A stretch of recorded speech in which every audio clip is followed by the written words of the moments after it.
the early years of the world, Ungoliant and Melkor shared a common distaste for the world of creation around them,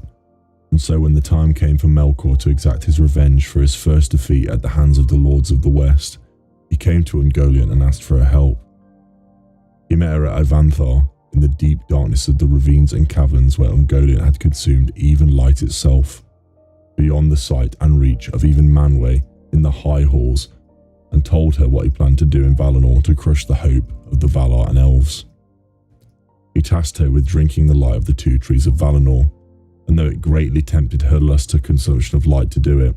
she feared the Valar and what they would do if they captured her, and she had always been a creature lurking in the shadows. However, Melkor convinced her by promising to give her anything that would sate her hunger if she would accompany him on his hunt for revenge. With her insatiable thirst to consume becoming too much of a temptation after Melkor's offer, Ungoliant agreed to Melkor's request and travelled with him to Ezellahar, where she drained the trees of their sap, poisoned them, and drank the wells of Varda dry. This process produced a great unlight that was cast upon the land, and using the confusion, Ungoliant and Melkor escaped to Middle-earth across the northern fringes of the world, to the dismay of Orome and Tulkas who were pursuing them. Melkor also stole away the Silmarils from the Valar, gems of immense importance and power, stealing away into the darkness. Ungoliant's abhorrent consumption of the light of Valinor left her bloated and twisted,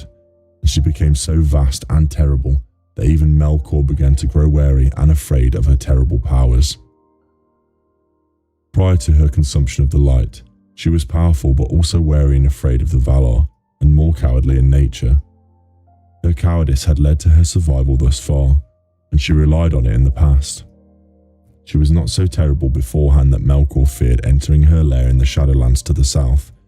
even when she had consumed all the light of those terrible ravines and canyons.